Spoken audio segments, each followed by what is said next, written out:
everybody, this is my dog mom here. In this video, we are talking about commercial formula and also a homemade formula. So I did some research on how many calories are in breast milk and what components are going to be analyzed in breast milk that the puppies need. And I came across a study done by a group of scientists that they took six beagle moms and they analyzed the breast milk from pre-whelp to after whelp. And what they found is they analyzed the protein, the fat, the sugar, everything that's in the breast milk, but they also found that the breast milk itself contained 146 kcals per 100 grams. Now, I actually just read something very interesting that I wanted to share with you guys. So I've always noticed that when you have a puppy that's been fed breast milk, who's been nursing, versus a puppy that's being fed formula and being hand fed because something happened to mom or mom's not around and you have to opt out for commercial formula, I've noticed that the puppies that are consuming the commercial formula are relatively smaller and slower to develop than the puppies that are nursing. And I wanted to know why that was. Well, obviously, we all know that breast milk is actually much better for these puppies than commercial grade formula that you would get at a store. But then I started thinking, okay, well, how many calories will these puppies need on commercial formula in order to sustain looking like a normal puppy that's been breastfed? And when I tell you the differences are significantly drastic, you can totally tell which puppy was formula fed, which puppy was breastfed. It's like night and day.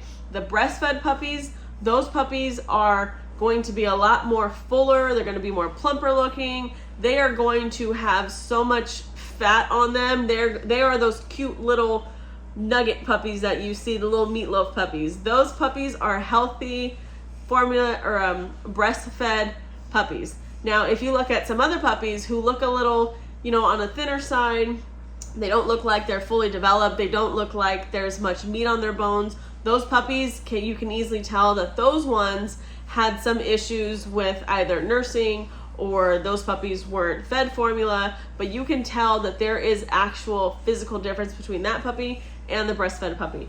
So I actually read something that I wanted to share with you guys. So as far as the puppy formula, we all know that they grow slower than puppies that are nursed, right?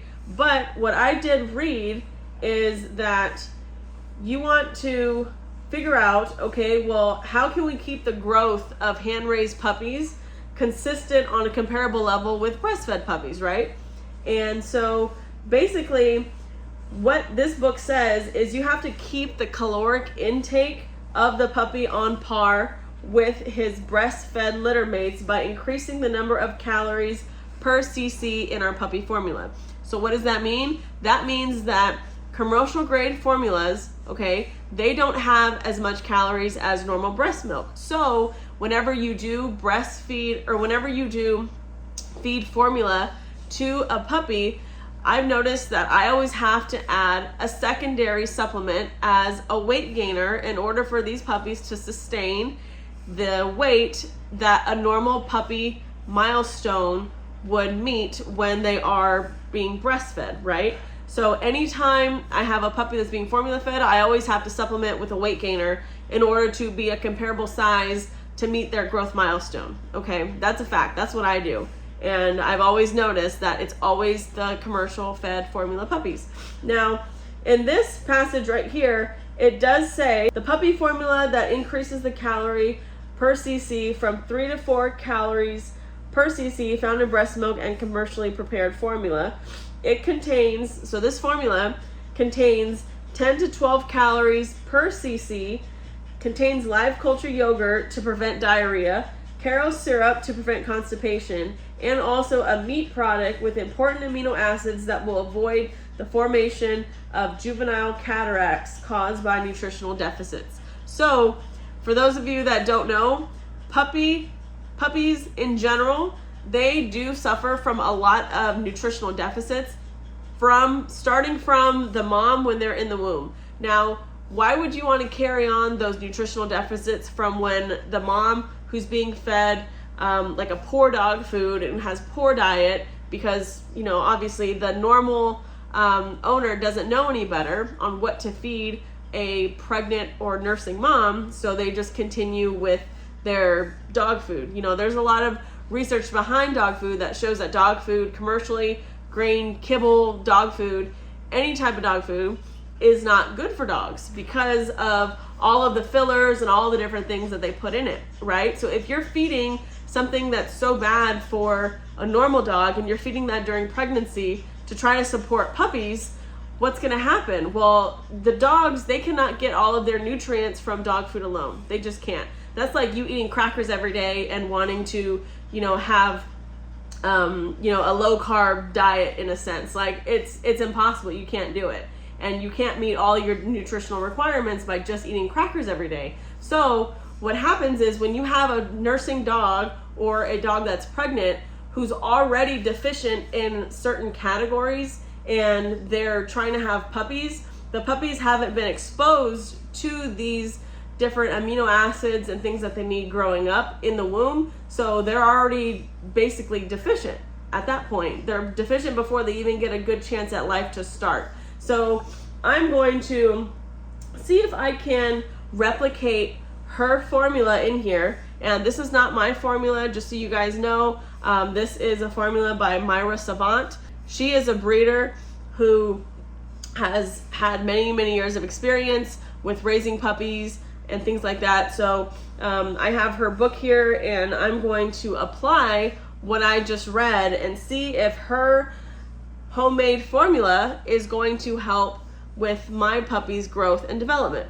Now, when it comes to puppy formula, the one I'm feeding for these puppies and specifically is the Espalac formula. Now, I chose the liquid form because I didn't want any other factors as far as it not being mixed properly, the portions would be wrong, anything. I didn't want any factors affecting this test that I'm doing. And that's the reason why I chose the pre-made, already, formulated can of formula. So I've had these puppies for about 2 weeks. And for those of you that, have been following along, you've heard me talk about these puppies, how their mom had passed away, And so the owners, they contacted me in order to help raise them and things like that. Well, I wanted to do a test. I purposely did this test where I had some puppies that were nursing on my current mother that I have for another litter who is healthy. So she is acting as their surrogate. And I fed one puppy from that litter formula. And the reason why I did that, because I wanted to know if my theory was correct, and it is. So I'm going to show you what these puppies look like in comparison to the other. So I have my puppies here, and I want you to remember these puppies, they are from the same litter, they're the same age, they're the same gender, and the only difference is that one was being fed a commercial puppy formula and then one was being nursed. Look at the difference between the two. You can totally tell by when I flip them around. This one is obviously much bigger.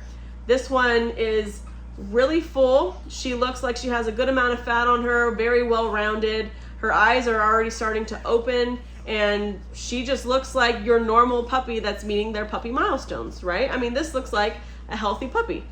You see? Very lively, moving around. She can fit in my entire hand and some, but look how big she is. I mean, the difference between the two is incomparable.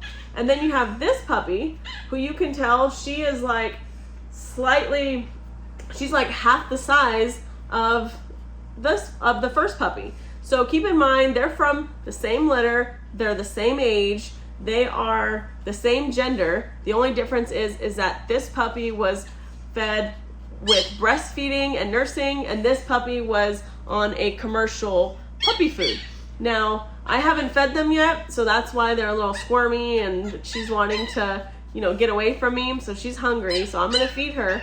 But this one right here was nursed on my surrogate that I have back here, Chloe. So Chloe just had a litter of puppies, and Chloe actually took them in as her own. But This puppy right here, if you look at the size difference between her, look at her. She is so tiny. She doesn't have as much fat on her. She does have the rounded belly like this puppy does because I'm feeding her constantly around the clock. But with her, she's eating longer. She's eating for a longer period of time, and she's eating more, and she's still not as big as her sister. And keep in mind, they are from the same litter, they're the same age. Now, as far as this little one right here, this little one, she's been gaining weight gradually. I haven't had any issues with her as far as any health issues, refusing to nurse, things like that. This one right here, she just pooped. So this one right here, she's just on the bottle, and I've been bottle feeding her every 2 to 3 hours, and the other ones have been feeding as well every 2 to 3 hours on the same schedule. The only thing is this little girl right here, she actually nurses for a longer period of time, and she is still at the same weight that she was. She's just, her development is just slowly growing. Now I'm going to weigh her right now to see how much she weighs, so that way you guys can get a perspective on the different weight sizes. 11 ounces and 8 ounces. So that's a big difference when it comes to puppies that were born on the same day, they're the same gender, from the same litter, and one was breastfed and one was fed commercial formula. So I'm making a whole series on why the formula is not as good as being breastfed and why you should make sure that your puppies are being breastfed. Now, there's nothing wrong with the commercial formula. If that's all you have, then that's all you have. But another option to that is the homemade formula, and we are going to test it in real time in this video series, so that way you guys can have another alternative instead of the commercial formula that you can just buy on the store. Now, this is going to take a little bit of effort on your part, going to the store and making it and things like that, but once you have it, you can just pop it out at any time and feed these little puppies as well. I'm excited to bring you on to this series, and check out the next video for part 2. See you on the next video. Take care of your puppies.